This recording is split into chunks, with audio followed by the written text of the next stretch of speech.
On your iPhone, open Find My app and here select People.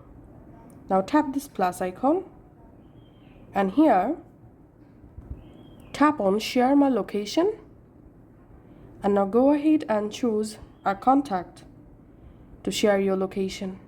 Tap on Done and now Share My Location.